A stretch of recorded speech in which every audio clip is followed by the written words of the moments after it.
Good afternoon, Amrendra from Seeds Classes. तो आज हम लोग फ्रैक्शनल और रैशनल नंबर के बीच का बेसिक डिफरेंस देखेंगे। डिटेल में बाद में बताऊंगा। अब ये क्या होता है, फ्रैक्शनल नंबर क्या होता है? It is a part of a whole. Whole का कुछ पार्ट को हम लोग फ्रैक्शन कहते हैं।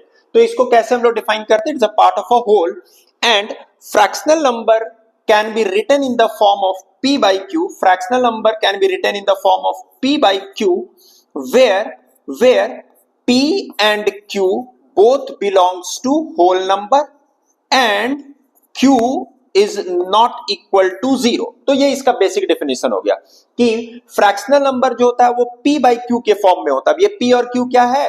तो p को हम लोग न्यूमरेटर कहते हैं, q को हम लोग डिनोमिनेटर कहते हैं।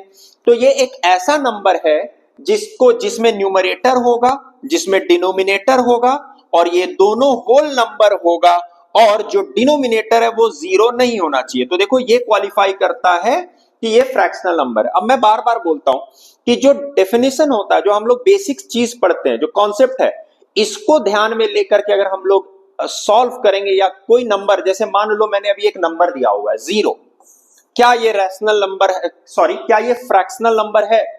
तो अब 90% लोग बोलेंगे कि यार 0 है, 0 कैसे पार्ट ऑफ अ होल हो सकता है? बट बेसिक डेफिनेशन में जाओ तो क्या कहता है कि ये p बाई क्यू के फॉर्म में लिख सकते हैं। तो देखो हम लोग किसी भी नंबर के नीचे 1 लिख सकते हैं। तो 0 can be written as 0 by 1। तो ये तो p बाई क्यू के फॉर्म में तो हो गया। नेक्स्ट क्या डेफिनेशन का स्टेटमेंट है कि p और q दोनों होल नंबर होना चाहिए। ये भी होल नंबर, ये भी होल नंबर, ठीक है। लास्ट स्टेप क्या है? q 0 नहीं होना चाहिए। तो देखो डिनोमिनेटर जो है वो 0 नहीं है, इसका मतलब क्या है कि 0 एक फ्रैक्शनल नंबर है। क्लियर? तो ऐसे देखते हैं। अब कोई भी नंबर ले लो, जैसे मान लो मैंने लिया 13/4 है, 21/7 है, कुछ भी मैं ऐसे रैंडम लिख ले रहा हूं। 3 है क्योंकि 3 को मैं 3/1 से लिख सकता हूं। 0 है क्योंकि 0 को 0/1 लिख सकता हूं। तो ये सारा फ्रैक्शनल नंबर है। तो ये तो एक पार्ट हुआ, बट अभी हम लोग फिर से फ्रैक्शनल नंबर और जब रैशनल नंबर को पढ़ेंगे तो अगेन कुछ नया चीज मिलेगा। वो देखो कैसे है। तो अब रैशनल नंबर क्या होता है, बेसिक डिफरेंस समझना फ्रैक्शनल और रैशनल नंबर के बीच का। रैशनल नंबर वो नंबर होता है जिसको हम लोग p बाई क्यू के फॉर्म में लिख सकते हैं। ओके, तो मैंने लिख दिया कि मैं इसको p बाई क्यू के फॉर्म में लिख सकता हूं। नाउ ये जो p और q है, अब देखो डिफरेंस कहां है। p और q जो है वो इंटीजर को बिलोंग करता है। p और q इंटीजर होगा। यहां पर क्या था? होल नंबर था। यहां पर p और q इंटीजर होगा and q not equal to 0।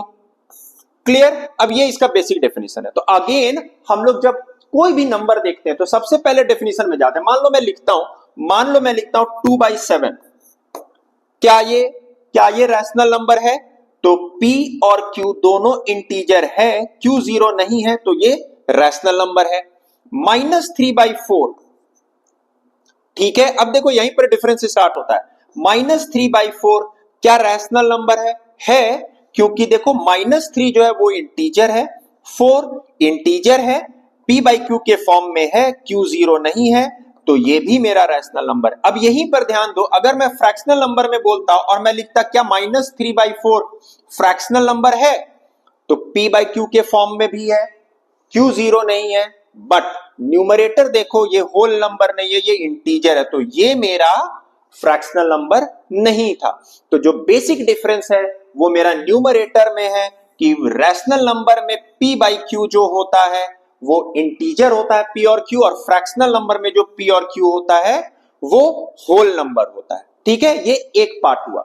अब हम लोग के पास बहुत सारा क्वेश्चन आता है, जैसे अब यहां से हम लोग एक चीज क्या कह सकते हैं कि सारा फ्रैक्शनल नंबर जो है, all fractional number are rational number.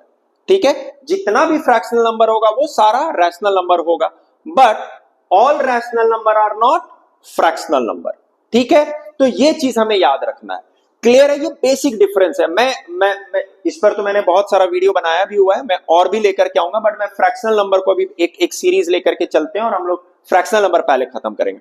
Now ये है basic difference between fractional and rational number.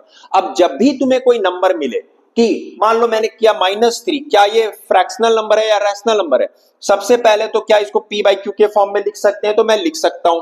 Now क्या ये p और q अगर होल नंबर होगा, q 0 नहीं होगा, तो फ्रैक्शनल नंबर, और यहां पर देखो ये इंटीजर है, q 0 नहीं है, तो ये रैशनल नंबर कहलाएगा। क्लियर है?